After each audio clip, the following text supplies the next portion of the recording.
you look at each position separately, and then see which position you can use to determine if a cow is spotted or not. So these are actually like one group, and these are one group. These are plain and these are spotted. So for each position, you want to consider all of these together, like A, G, and C, and then here T, T, and C.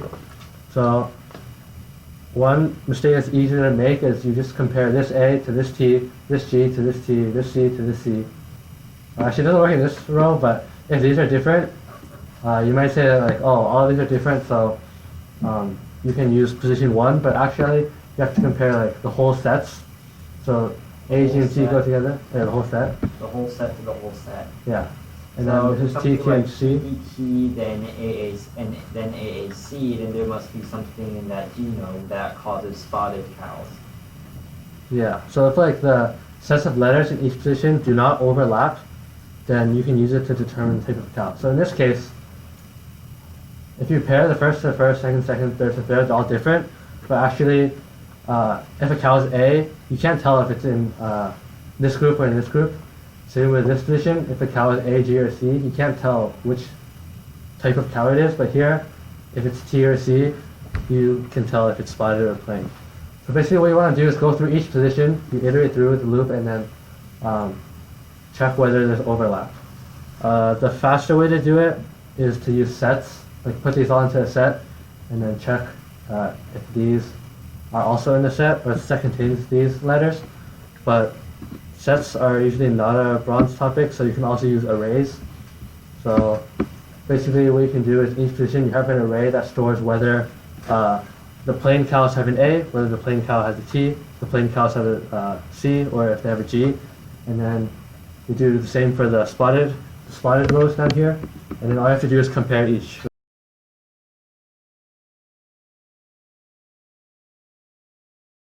And now the important part is using the array to store whether you have like what letters you have in each position.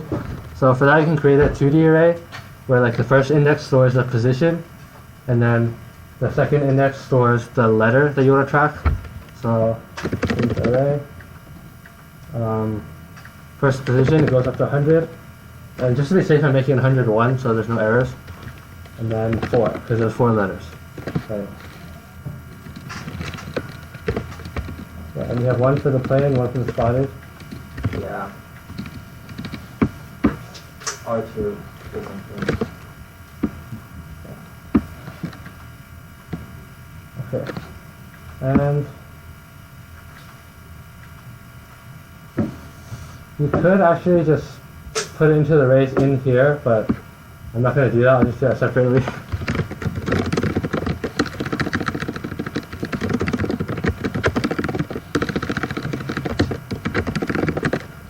So here I'm iterating through the loop that stores the strings, and then for each string I'm going to go through each position and store it into this array.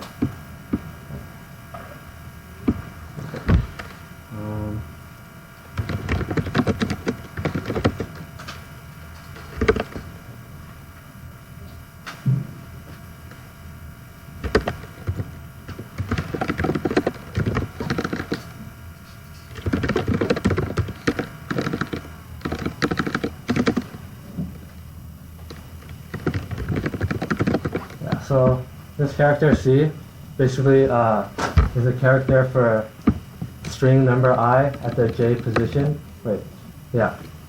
String number I at the J position. So it starts at 0 and then just goes all the way through.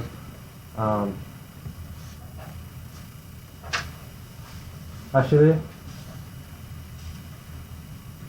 it's probably better to go through positions first. So swap these around.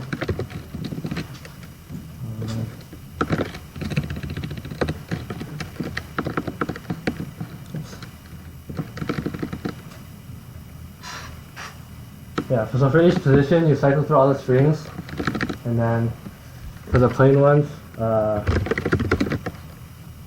plain J, I. So if that letter equals an A, right, then you know that, oh yeah. A, then array 1 of that position, which is I, and let's just say 0 equals 1. Oops, not 2. Alright, and then if range equals G, do the same thing. Let's probably copy paste it. What is a Boolean array again? You could. It doesn't really matter. And then you have to work the logic, Huh? logic of using 1 and zeros.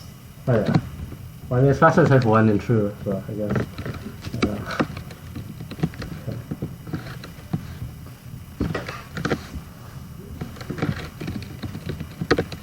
Alright. So now we can do the same for the spotted cows.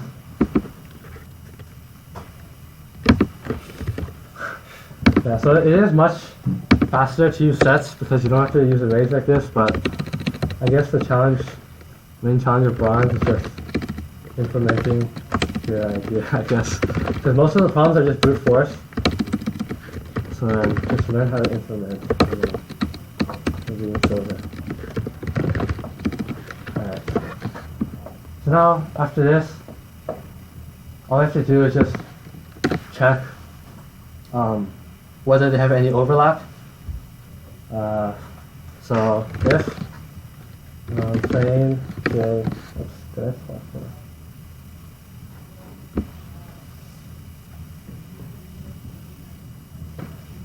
Oh no, it's right, okay. Alright, so at position I, if both of them, wait. So if both of them are 1s, then you know that there's overlap, right? Huh? Oh yeah. Array 1, 1 and array 2. So if both of these are 1, then you know that there's overlap, and then you just continue, right? And then otherwise, you know that they don't have any overlap.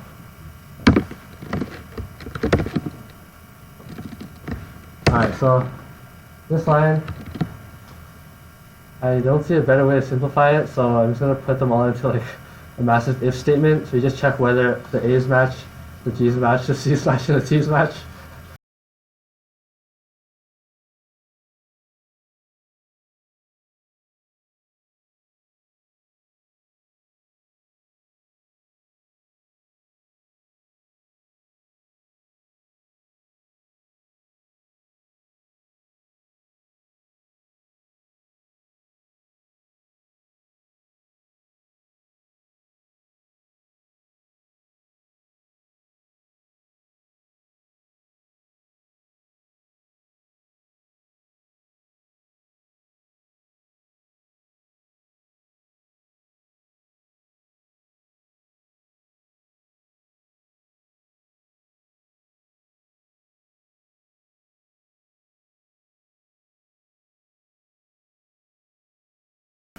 And then or array 1i1 equals 1. I'm not even do equals 1.